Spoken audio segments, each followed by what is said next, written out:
December 29th, 1170. The English winter envelops the imposing Canterbury Cathedral. 4 knights enter the sacred precinct, their armor gleaming in the candlelight. Their footsteps echo on the ancient stones. In the north transept, a 50-year-old man in archiepiscopal vestments waits. He is Thomas Becket, Archbishop of Canterbury, and, until a few years ago, the closest man to the King of England. The knights approach with sinister determination. Words are exchanged, threats uttered. Becket refuses to yield. One of the knights, Reginald Fitzurse, raises his sword. The first blow strikes the Archbishop's skull. Becket falls to his knees, but still alive. The others advance. Swords and axes rise and fall, repeatedly. A final sword stroke is so violent that it splits the Archbishop's skull, spilling his brains onto the stone floor of the cathedral. Thomas Becket's body lies in a pool of blood before the altar. An assassination as brutal as it is sacrilegious has forever changed the history of England. How did a man who had been King Henry II's best friend end up massacred by royal knights in the most sacred place in England? To understand this shocking story, we must travel back in time.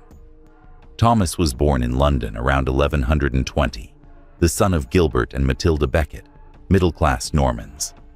Young Thomas received a good education, studying in Paris and Bologna. His intelligence led him to secure a position in the household of Theobald, Archbishop of Canterbury. Theobald recognized the young man's talent and sent him on important diplomatic missions. When Henry II ascended to the English throne in 1154, Theobald recommended Becket for the position of Lord Chancellor, the second most powerful post in the kingdom. Henry, only 21 years old, accepted the recommendation. What no one could have foreseen was that Becket and Henry would develop a friendship as deep as it was unlikely. Henry, the impulsive and vigorous monarch, found in Becket a brilliant administrator and loyal companion. Together they hunted, drank, and governed. Chronicles of the time describe how the two were inseparable, almost like brothers. As Chancellor, Becket lived in luxury.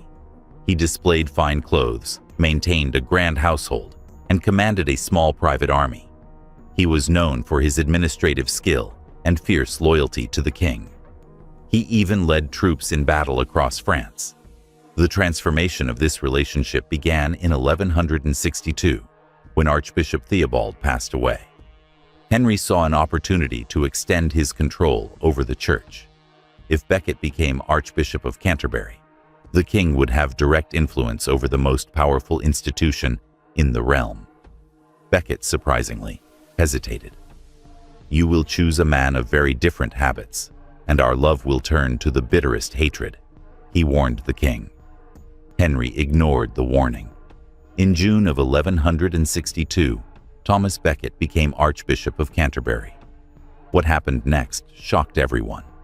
Immediately following his consecration, Becket transformed completely. He abandoned luxurious clothes in favor of religious habits. Beneath these, he wore a coarse hair shirt as penance. His sumptuous meals were replaced by rigorous fasts. More disturbing to Henry was Becket's political transformation. The once ardent defender of royal power became the fiercest advocate for church privileges. He resigned as chancellor, stating that he now served only God. He began to revoke decisions he himself had made as chancellor. The definitive rupture came when Henry tried to implement the constitutions of Clarendon, laws that would limit the church's power and subject the clergy to the jurisdiction of royal courts. Until then, clerics accused of crimes were tried only in ecclesiastical courts, which rarely imposed severe punishments. Initially, Becket seemed to agree with the constitutions, but soon retreated. Henry's fury was immense. The king began a campaign of persecution against his former friend, summoning him to trials and accusing him of contempt. In 1164, Becket fled to France. For 6 years, Becket remained in exile. From France, He continued to defend the rights of the Church, often supported by Pope Alexander III and King Louis VII of France. The dispute gained international dimensions, with the Pope threatening to excommunicate Henry. The situation reached a critical point in 1770. In June of that year, Henry had his son crowned by the Archbishop of York, a direct affront to Becket, as traditionally only the Archbishop of Canterbury had that right. Becket responded by excommunicating the bishops who participated in the ceremony. Pressured by papal threats, Henry agreed to reconcile with Becket. The two met in Normandy in July, apparently restoring their friendship. On December 1st, 1170, Thomas Becket returned to Canterbury. However, his insistence on maintaining the excommunications rekindled Henry's fury. The excommunicated bishops traveled to Henry's court to complain. Upon hearing their grievances, Henry, in a fit of rage, uttered the fateful words, "What miserable drones and traitors have I nourished in my house, who let their lord be treated with such shameful contempt by a low-born clerk?"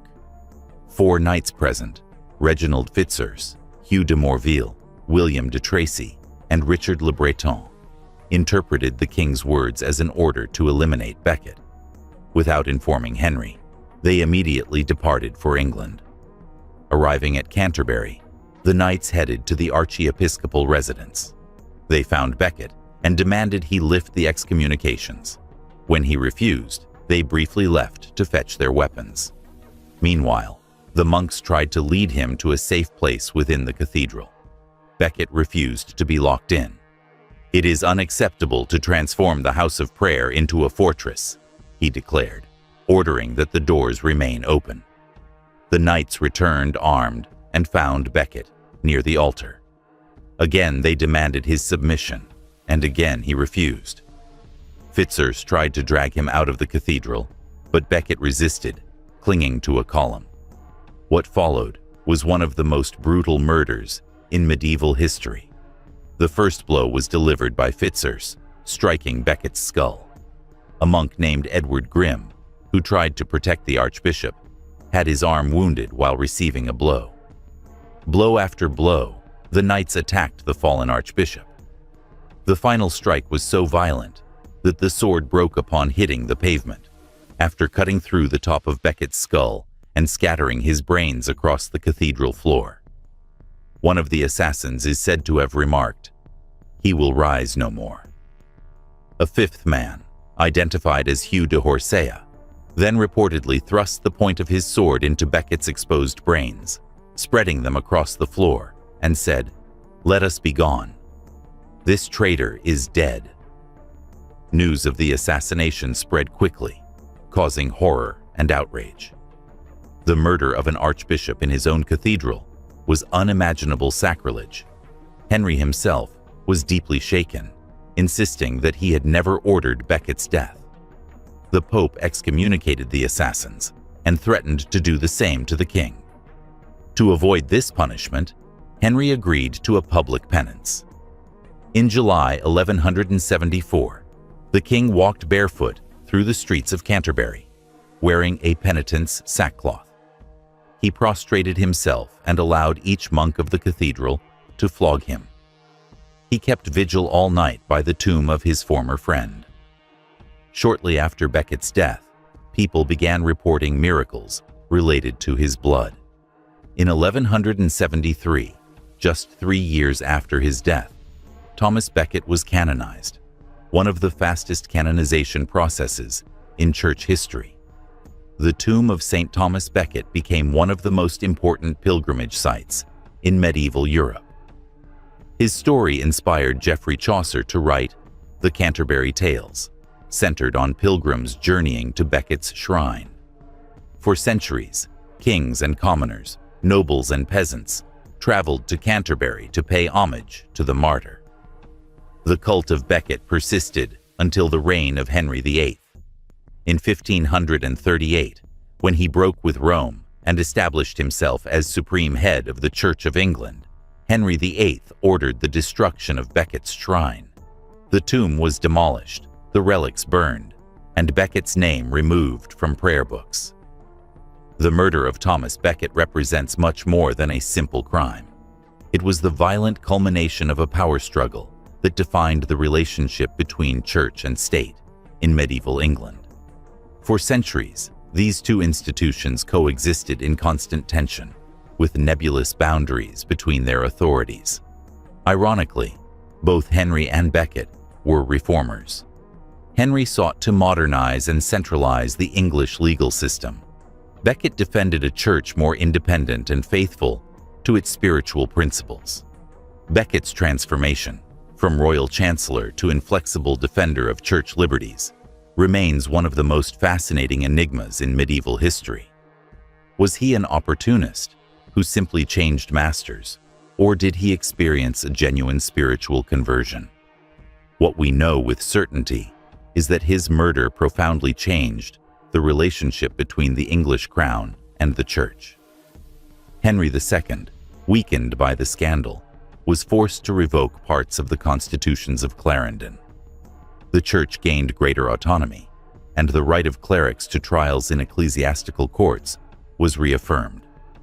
At the same time, Becket's martyrdom served as a permanent warning to monarchs about the dangers of interfering in church affairs.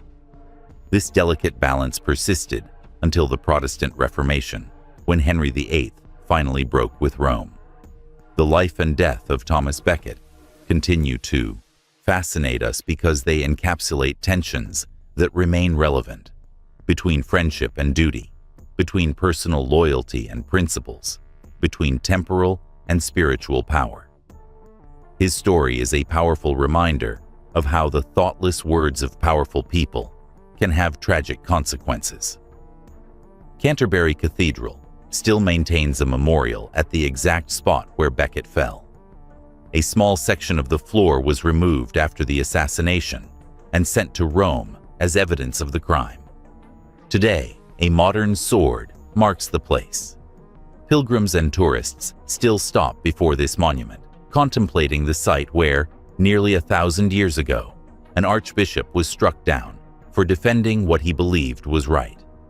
Perhaps the greatest irony of Becket's story is that, in attempting to silence him, his assassins ensured his voice would echo through the centuries.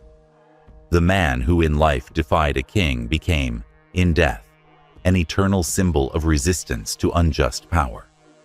As T.S. Eliot wrote in his play, Murder in the Cathedral, "The last temptation is the greatest treason, to do the right deed for the wrong reason,